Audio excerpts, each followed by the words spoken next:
Joy, tell me more. Tell me when you did all those unpredictable things in your life. Describe those things that you're so concerned about that you talked about last week. Like what? I don't know, but in your whole life you said there were various things that were very upsetting.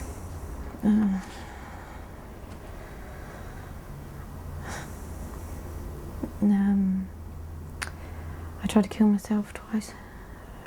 Or suicide attempts. I think I'm beginning to understand the difference.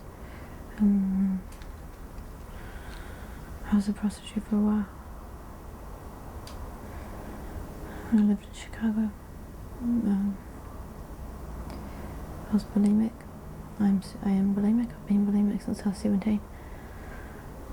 Are you still bulimic right now? Yeah. When were you a prostitute? What's that all about? Make money. Past. When were you using drugs as well at that time? Yeah. What kind of drugs? Cocaine. No, not regularly. I just, if I do a job or something, they have it there. So I was raped twice, and both times, which I think that it was my fault. How's that? I lead them on. Now, where were your parents during all of this? Home. But why weren't they in your life?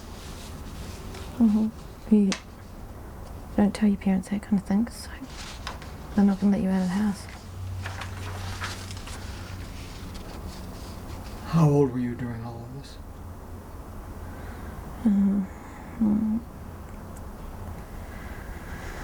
I was raped the first time at 13, and I hadn't had sex before.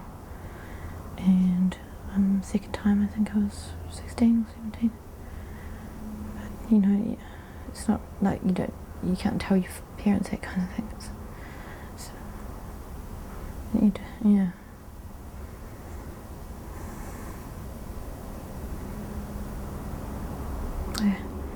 I had an abortion one time when I was 17, and I told my mum about that because I had to actually. She had to sign it for me. I was all scared, and I did tell her, but she said she was happy that I did because she said most kids probably wouldn't actually tell their parents if something like that happened. So I guess I did tell her about that one. Do you cut yourself? Yeah. Well, I think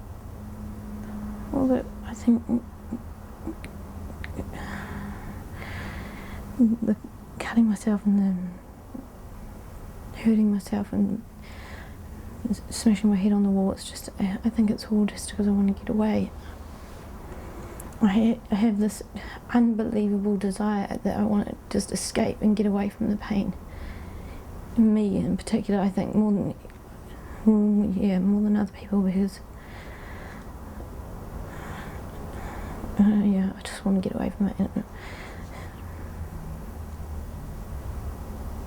Yeah. I don't know. I think this might be.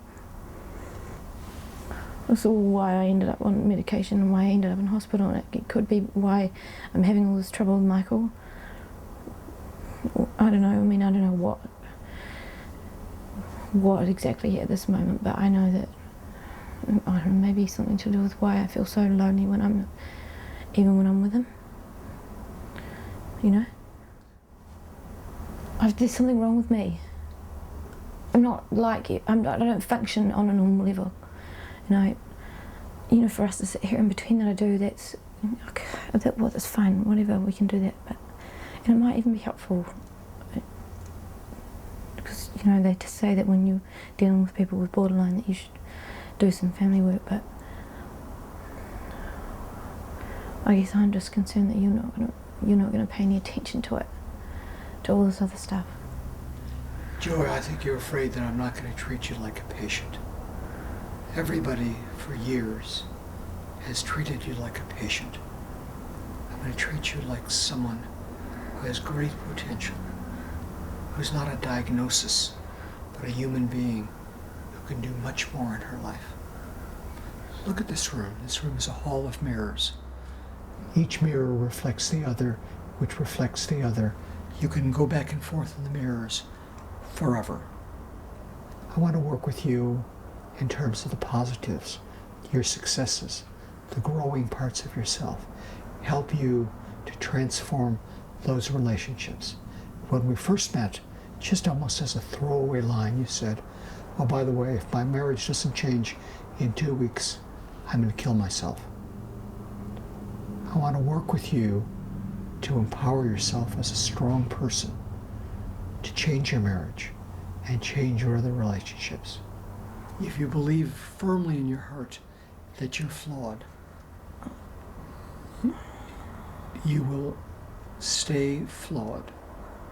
Nobody likes to be wrong. If you believe instead that you have tremendous potential, there's lots more that you can do for yourself and with yourself, and you can change those relationships that get you down. You can really transform your life. I'm just so confused. Oh, I understand the field is very confusing. It's a Tower of Babel. There are all these different conflicting voices. I want to believe you. I really want to believe you.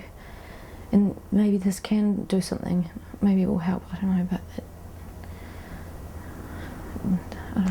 hasn't before. All my life, nothing has worked, so I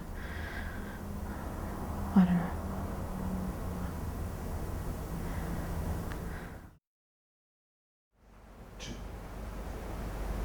I wondered if I'd ever see you again. Well, let's see. How long has it been?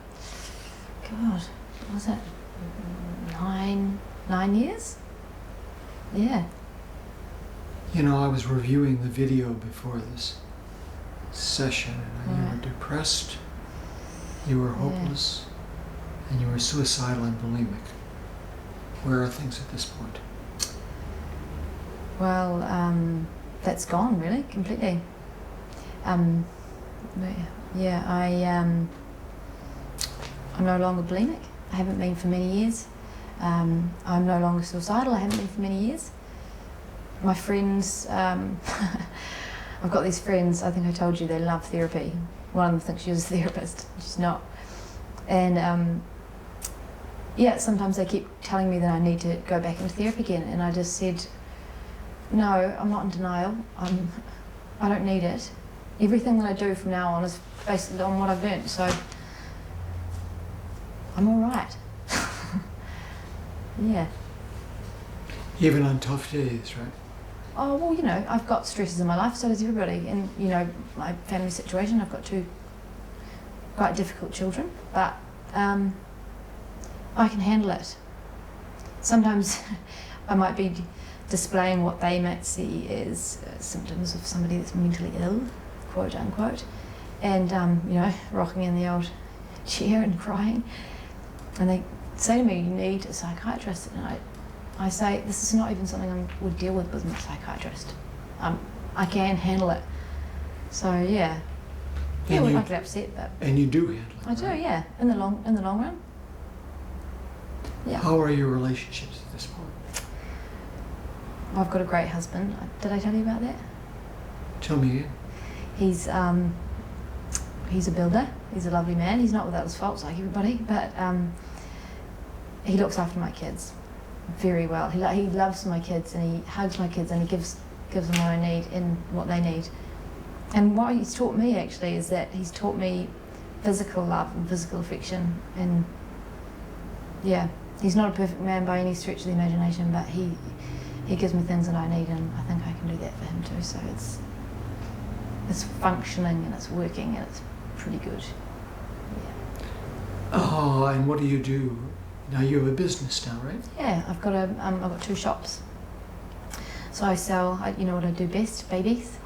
So I sell like recycled baby equipment, and they're going well. I'm hardcore now, you know, hardcore businesswoman.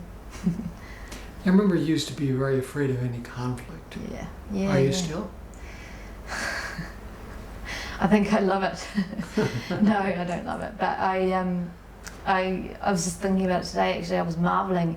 I was on the phone to the insurance man, and they fucked up my policy, and I rang him up, and I just said, if you're going to be dealing with small businesses, you got to do it properly.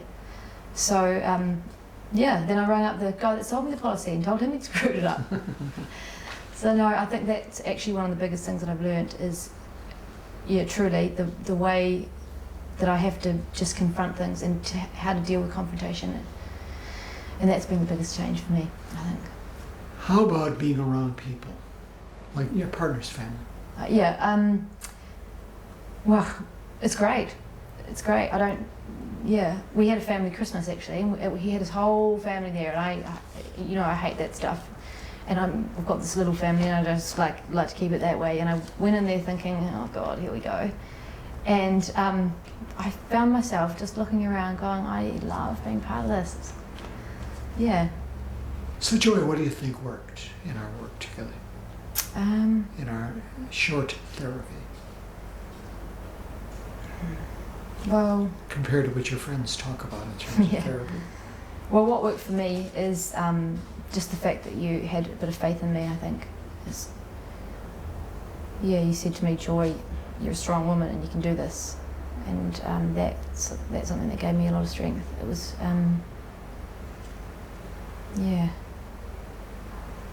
One time you said to me, you didn't really want to hear about, the theories, and you are a manic depressive, you are a borderline personality, you just didn't want to borrow any of that. And one time you said to me, there's nothing wrong with you, you're just sensitive. Okay. Do you remember I brought Michael in and you said, how tall are you? And I said, he said 6'1", and you said, you're 6'1", your wife's sensitive. Don't attach anything to it, just be responsive to her. I said, yes. Well, good. Well, thanks for coming in to That's okay. give me some Thank you. follow-up.